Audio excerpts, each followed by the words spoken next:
And welcome once again to EWTN's Bookmark. I'm Doug Keck, your host. Our guest author, Marlon de la Torre, and his book is The Screwtape Letters and the Catechism, Recognizing Temptation, Battling Sin, and Growing in Spiritual Courage, published by our friends at our Sunday Visitor, and available through our EWTN religious catalog, EWTNRC.com, all things Catholic. Welcome, Doctor. Thank you, Doug. Nice to have you here. And people would have seen you on with Jim and Joy recently. Yes, correct. And there was an earlier edition of this book that you showed up on with Father Mitch a number of years ago, right? Oh gosh, yes. The first version, really more of a Screwtape teaching the faith, based on the Catechism, just helping the educator how to maneuver Screwtape letters in the classroom. Okay. So it was more for educators in that respect. Let me ask you, were you always a big fan of C.S. Lewis or of the Screwtape Letters, or I was. What was your connection to it? High school, I had a great theology professor in high school, and he opened the door to the classics of the greats of Western civilization. He opened me to Lewis, Tolkien, Frank Sheed, Fulton Sheen. And so the first time I read Mere Christianity, I was blown away. Okay. And I asked him, there's got to be more to this. Tell me what else you wrote. And so he said, first, digest Mere Christianity. I want you to slowly understand the concept of God from his perspective. Then you'll be ready for Screwtape Letters. He's not an abolition of man, not the problem of pain, but I want you to read Screwtape. The moment I read Screwtape, I was floored by this interplay, this dialogue between good and evil. And so that was my first introduction to C.S. Lewis, Screwtape Letters, and I devoured everything I can find on C.S. Lewis. But it was really my high school professor who was instrumental in opening this literary door that I didn't know existed. Yeah, The Great Divorce. The Great Divorce, one of yes. my favorites. Yes. Yeah, the Screwtape Letters. Let me ask you, since you're interested in education, do you find that this is the kind of thing, as you were, let's say, attracted in high school, is this the kind of work that you think it can appeal to young people today? Absolutely, because it's a dialogue, it's an introduction, it's something that's not evasive in many respects, and so you're looking at an opportunity for any individual, whether they're 12, 15, 18, 22, whatever the pedagogy is of the student, to enter into this world of dialogue, of sequence, of thought that's human on one level and divine on another. So this interplay is very fascinating to any student, any child, because they want to know, all right, who is God? What does he have in store for me? How do I fit into his plan? How far can I get away with something before it's called a sin? Those things happen with the students. And so they're curious as to what is my lot? What is my degree of action that I should be performing on a daily basis? Who am I to identify as a child of God? So yeah, I believe so. Right. Also, I would think that one of the popularizers was John Cleese from Monty Python, who did a great version portraying you know, the tempter in this particular work. So I think that made it accessible for a lot of people who got to listen to it that way. The other thing is, I think, as an overview, a lot of the temptations that he's recommending to his dear Wormwood seem to run counter to the way you would think the devil goes about tempting people. Correct. It's not direct. It's not overt. It's very subtle. It's very, it's masked in terms of a natural human condition or environment. So this is the beauty of the way this book is written and the way Wormwood is tasked with convincing the patient. You know, you can pray, but pray in a very frivolous way. You can believe and honor your mother, but only on your terms. In a spiritual way, but not in her physical condition. Exactly. So these things are very masterfully written, and it's subtlety is the name of the game in this particular perspective. And it's people are shocked, but they're expecting more of a shock and awe with Screwtape. But no, it's basically taking the human condition and massaging it away from our Lord. Well, even later on to talk about gluttony and the idea, it's not so much the necessarily, it can be even a delicacy of the thing, being the gluttony, even though one would not see it that way, because they were in small portions. But still, I mean, to 20 pieces of something is just as satisfying as one. Now, in the beginning, you say there's a seductive voice that lurks among us, and as a result of the sin of our first parents, you said the original sin opened the door to the devil, and so we now encounter a daily battle between good and evil in our world and our souls, and that battle's ongoing. Do you think most people today believe that, or are you seeing people come more to believe that? I think there's an indifference in terms of that understanding. Certain people will believe in the devil if something bad happens, and so they want to put blame on whatever that calamity is. They tend to say, well, how could God allow that to happen?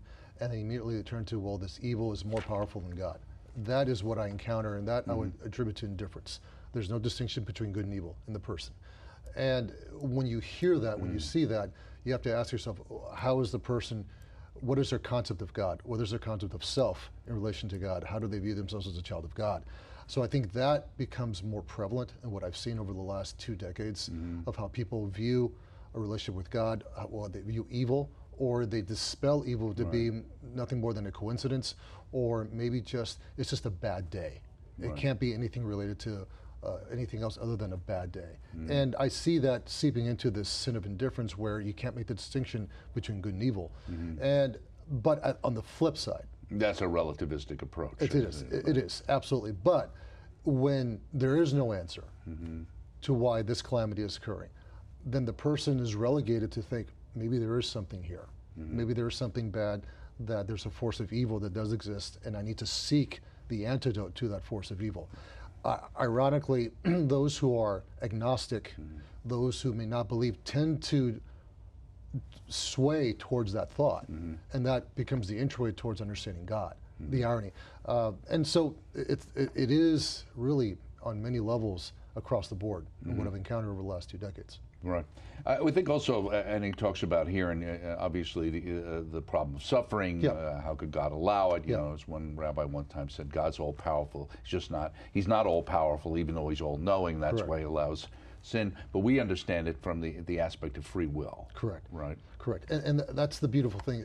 Grace abounds in everything that we do. And so when you look at free will and you look at the application of it, it doesn't mean that whatever you do is finality in of itself. It means it gives you the opening and the opportunity that while you're on earth, there is a distinction that exists in your creation. You have the opportunity to seek his grace and to manifest that grace, not just in your actions, in your intellect, in your will. The soul was manifested for that understanding of grace. So when you engage in that and something happens, what does that tell you? Even if it's bad, that means there's something inherently good towards that if you direct your actions or emotions to it. This is what Augustine... And if you have patience. Patience, prudence, temperance, the cardinal virtues come into play. Augustine would make a reference to this in the City of God. And when you look at this disposition of the world, all right, how are you going to embrace it? By what means? Is it through despair, or is it through hope? Is it through anger, or is it through joy? Is despair actually a choice? Despair... He talks about it as being a choice. Despair can be something that you actively, willfully choose if you deliberately reject God. And so, yes, it could be a manifestation. But again, despair is rooted in having a lack of wisdom and a lack of prudence. Yeah, and a lack of hope, right? A lack of hope. So despair is not conjured up. It is a progression. Right. So well, I think that's the biggest thing that you probably see in here, and even how he's manipulating him, is that, like you said in the beginning, it's all done subtly, and it's all designed to manipulate you to move in a certain direction, which makes it easier and easier for you to be controlled. It's probably the most masterful way to convince someone that you're good, but you're really not. Or give the false sense of, all right, I have sanctification, I am holy, but yet I'm still gluttonous. It's the point of, I'd rather be a good person than a holy person. I'd rather deal with the pains of the world in a certain disposition, whatever that may be, versus suffering for it. So this becomes really part of the interplay with Screwtape. Wormwood, Doug, has difficulty understanding this. When you read Screwtape Letters and you read my book, Wormwood questions the methodology of Screwtape because he sees the patient being sincere, especially towards his mother, for example. And he can't conceptualize, how can I draw him away from her or get him to disrespect her, because that's his mother, that they're biologically bound. So by what means can I pull him away to disregard her or not even pray for her? And this is where Screwtape gets very angry with him, because he says, look, she's nothing other than another human being. Convince him of that, that she's just another person. She's a sinner. She's a sinner. Why waste your time? Remove him and have him go elsewhere to his girlfriend or to another fetish. Right, to be distracted. Absolutely. Distractibility. Distraction is a major thing throughout here. Yes. How to distract you from the good, and even introduce you to people who are witty and gay, and then you think, oh, I want to be like these people. Exactly. You know, who have no substance to them. It's you talk about John Vianney talking about temptation in the beginning. I thought this was interesting. The quote is, "By pride, by vanity, by the good opinion which we think people should have of us." That's how we're impacted. at another by jealousy, by hatred, and by revenge. So it's almost like the reverse side. One is the things about myself, yes, and the other things about the other people and related to me. Correct. It's the interplay of how Screwtape views God as the enemy. Right. And so what is the enemy to that human being? How do you want to convince the patient to look at grace, mercy, redemption as enemies, right, in terms of growing in holiness and sanctity? So this becomes part of the theory from Screwtape, the interplay throughout the whole book. Right. Now, the devil has no authority over us. You make that point. Yeah. Then you quote Padre Pio describes the devil as a rabid dog tied to a chain. Beyond the length of the chain, he cannot seize anyone. And you say, why does God allow devil to roam on earth seeking the destruction of souls? That's what everybody wants to know. Why? Well, you know what? It's if God's the author of life, for example, we would take the progression systemically here, and that the soul is intimately bound to the intellect and the will, and that our human body is a reflection of what the soul is.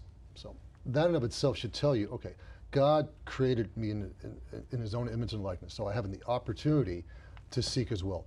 That requires not just good intentions, not just good experiences, but how will I react to the bad ones? The bad one is not created because he does not love me. The bad one is created because he wants more of me through this difficult challenge. How will I respond? He doesn't want me to stay stagnant just because I'm having a great experience. Will I continue to move or improve or seek sanctity through the bad experience? I cannot be simply just caught in that situation, because if the aim is heaven, then I have the ability given by God to go beyond that bad experience, that bad emotion, or that calamity in life, because he doesn't want me just to stay there. And I think that's the key. Even if you want to build tabernacles on the top of the mountain. Absolutely. It doesn't work that way. Correct. We can't hang out here. We're being prepared to deal with what's going on ahead of us. That's right. And it's important, and you make the point here that C.S. Lewis was not Catholic. And that's important to understand, but then how do you pair them up with the Catholic Catechism? You know what, the origin of that book, really, I was a high school principal and religion chair for many years. Sophomore year can be a very delicate year for students. They're glad they're not freshmen, they can't wait to be juniors, so they're in no man's land spiritually. So sophomore year, typically in our curriculum, was morality year. So intro to morality the whole year. My students were dreading it. They didn't want to talk about sin, morality, sin of commission, sin of omission. They didn't want to talk about human sexuality, for that matter. So I'm looking at the class, and you see this epiphany of things. You see all these different souls and their personalities and their persuasions. One of my students raised his hand. Why do we have to do this? What's the point?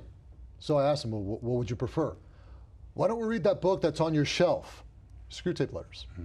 And all of a sudden I had an epiphany. All right, guys, we're going to double down. How many of you want to know about the devil? They all raise their hand. How many of you want to know how far you can get away with sin before it's called a sin? They all unanimously raise their hands. All right, this was the story of my class.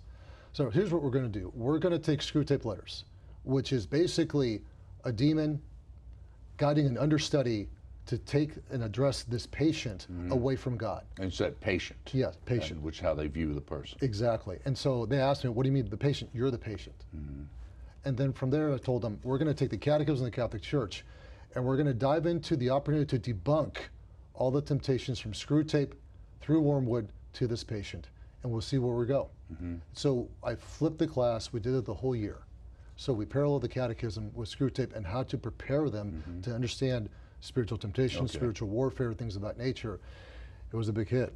So did the person who asked to do that book, was he aware what that book was about? A little bit. Okay. A little bit, but he didn't understand the depth of the book. He just thought it would be more interesting. Maybe he heard a John Cleese tape or something. Probably. He knew the book, but he didn't absolutely analyze the book. He had read it once, but really had no thought in it. So that opened the door.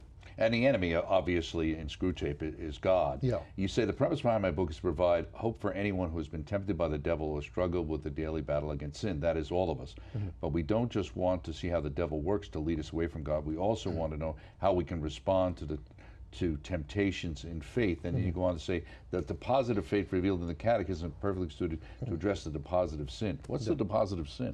Deposit of sin really comes from the fact of original sin. It's our first act or defiance against God. So that deposit, and it's an interesting way of voicing it, because we talk about the origin of original sin, how it started, but there is a sequence to it. All right, so when you see this progression of denying the existence of God, or that you are related to God in some way, and you see this progression of original sin, right, something happened. You invested into that sin. And this is essentially what we're dealing with. So how do we uninvest in that progression? What was given to us, obviously Christ himself being the answer. So we dive into that progression through this book. This is the aim of what we want. We want them to understand, all right, there was a certain sequence, it was invested, sin happened, now we know through Christ what not to do, so we're going to follow this progression effectively over and over again through this book.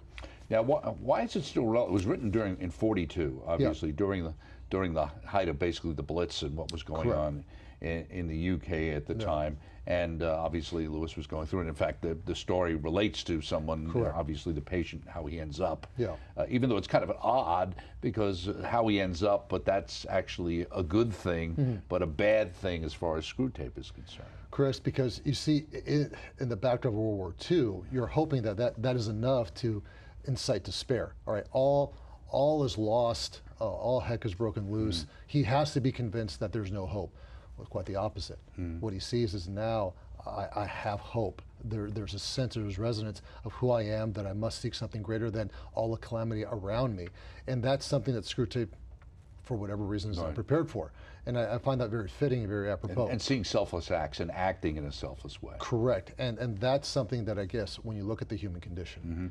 Now, let me ask you about the format of the book. You go through the, I think it was, what, 31? Yeah, all 31, yes. From the original. So chapter 1, Faith and Relativism, you have a quote from it. So let me ask you first just about the format. You kind of have you have the quote, and then you have something called debunking Screwtape. Correct. Why don't you explain what that is? Debunking Screwtape, basically taking the premise or the argument of Screwtape that he proposes to Wormwood and the patient, and then from there you begin to analyze where the flaws are in that argument, and then from there you apply the Catechism into that perspective with a particular piece of church doctrine from the Catechism. And so you become, the hope is to develop a creedal mindset into how to dispel these subtleties and how to really strengthen your faith, and then through a series of reflection questions and then the prayer at the end to really solidify this understanding of, you know what, this is not the end. His proposition does not tell you that you can't. On the contrary, the church has the answer for this. And that's the meditation. That's the meditation. Okay. Well, let's look at this one right at the beginning, where he points out, your man doesn't think of doctrines as primarily true or false, but as academic or practical, outworn, contemporary, conventional, or ruthless. Jargon, not argument, is your best ally in keeping him from the church. What does he mean? Basically, the more frivolous language you can use, the better. And avoid any type of language of God or creed or anything of a commandment issue or absolute or virtue. Those are nonsense. Those are whimsical. They're not really, they don't give the person freedom. And this becomes the basic premise. Start off with a complete disassociation with God, his creed, his law, his commandment, and really develop your own. And this is what he calls the jargon. You say here, what begins as small distractions from prayer can grow into a habit of distraction from reality. Ultimately, the devil wants to convince us there is no difference between the world with God and one without him. He also wants to basically have people not understand that he even exists, because when he talks about, should he know that you are there, or are we better off working undercover? Correct. And I think there's an undercurrent to that particular chapter where we're focusing on docility. So when you discuss prayer or this understanding of God, there's a docility that's inherent in this process.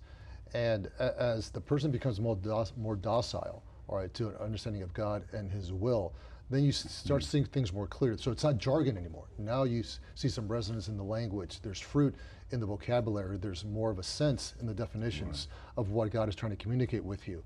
And the thing from book 1 through book 5, there's an underbelly of this docility that Screwtape does not want the patient to engage in. And this is important for any reader, for any listener, is the surrender towards silence, to understand the clarity of where your position is with God, who you are as a son or daughter, is tantamount. And so the more noise Wormwood could create, the better distraction. He'd love today. Absolutely, absolutely. So this becomes part of the interplay in the first several sequences of the book. Right. We say here in the application of the Catechism, instead of employing an argument which can sharpen both mind and faith, Screwtape instructs Wormwood to lead the patient into relativism. Correct. Disassociate from reality, create something of an alternate universal reality. Well, everything's basically okay. It's okay. It's good. I mean, I'm a good person. To heck with sanctity, to heck with holiness and things of that nature. Again, the basic premise that's still operating today in the 21st century. This is literally what he's trying to just convey. The patient will run away, and the Screwtape knows this, if he is so overt and so direct that he'll question immediately and push back. He doesn't want him to push back. He wants him to at least ponder, is this a possibility? Is my way somewhat inconvenient for me? And does what Worm would propose actually more subtle or just more convenient for my life? More pleasurable. More pleasurable, even though he acknowledges that God is the creator of the pleasure, it's the exaggeration of the misuse of the pleasure. Exactly. That's the problem. Yeah. So the devil seeks to guide us to have faith that centers on ourselves rather than on God. I would say that that's a big thing that we see today, right? If I'm more valuable than my creator, absolutely. And if my value is greater than the ability for me to surrender to the will of God, then so be it. Hence, my view of another person, my view of those around me is more of a utility than a human being. I become utilitarian in my thought process. What can I extract from you? How can you benefit me versus how can I be selfless towards you and serve you? That's essentially what we're doing. I don't want to be taken advantage of. I've been lied to. Correct. I have to look out for myself What's here. in it for me? Yes. Exactly. And that jargoning kind of thing, even in the faith world, you know, where different meanings get poured into different words, where they don't really mean what you thought they meant. Correct. I mean, charity. And wokeism, we hear there's lots of that kind of stuff. Wokeism or charity. I've heard charity associated with wokeism from this perspective. Charity is what's in it for me versus what I can give to you, and that's a complete mutilation of the word charity. Or what somebody else can do for you rather than me doing it for you. Exactly, and that's really what we see here. Right. Yeah. Now, in bearing false witness and authentic conversion, he says, I note with grave displeasure that your patient has become a Christian. He goes, work hard then on the disappointment or anticlimax, which is certainly coming to the patient during his first weeks as a churchman. So somebody has a big conversion experience, they go in, and then usually that wears off, and sometimes people head for the hills. Correct. Well, after that nice euphoria for the first 3 or 4 days, you don't see it really perpetuate anymore, or you don't see the people around you living it. So you're am I wrong? Did I miss the boat? Did I misunderstand this initial grace or this initial entry into God? Why isn't someone else living the way I'm called to live? Why isn't someone else as joyful as I am after experiencing God? It's almost, you compare it to, say, OCIA, a neophyte that comes into the church, and then he's waiting for people to congratulate him, and he gets crickets. Or there's no one there to welcome him into the church. They just give him a bulletin and say, here, make sure you give your money this week. And even the idea of people, let's say, who many times who left the church, chasing after experience. And moving from one church to another, looking for that fire to be ignited, because after a while it kind of, well, this preacher, I kind of tired of him now, and oh, they're doing something exciting over here, let's go there. Correct. It's more of instead of seeking the community of God, you're seeking the community of self, or the community of the personal theology or personal flavor of that month. And I've seen that too many times, Doug, when I hear people say, all right, I found the Lord, okay, great, but not there.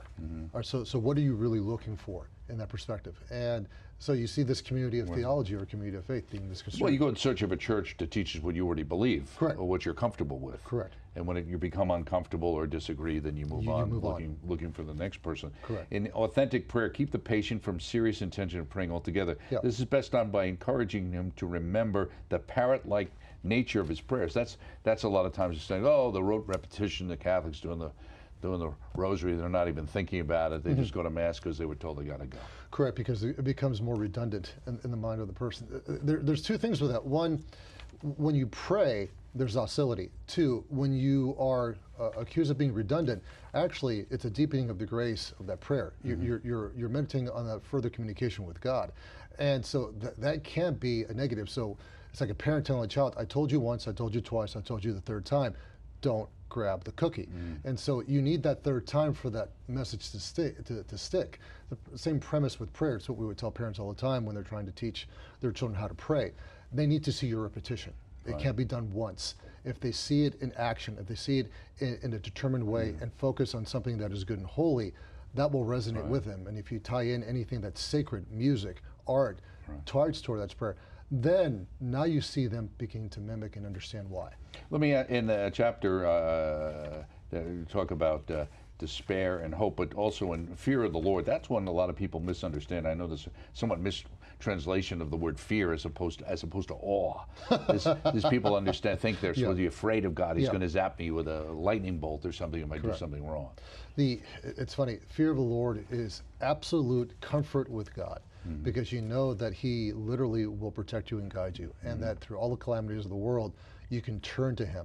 Human fear, manufactured fear, is quite the opposite. And since that's where the distinction that comes into play with that particular chapter is understand the difference between a manufactured human fear and the fear of the Lord, who is all-loving, all-encompassing, all-knowing, and will always give you that door to walk through if you so choose for His love.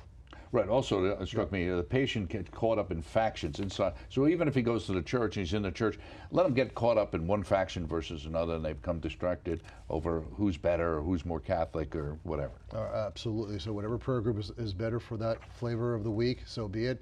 And then they'll tell you how that prayer group is not good next week. So yes. Right. Absolutely. Exactly. Yeah. Yours is nice, but it's not as good as ours. You dedicated the book to your wife.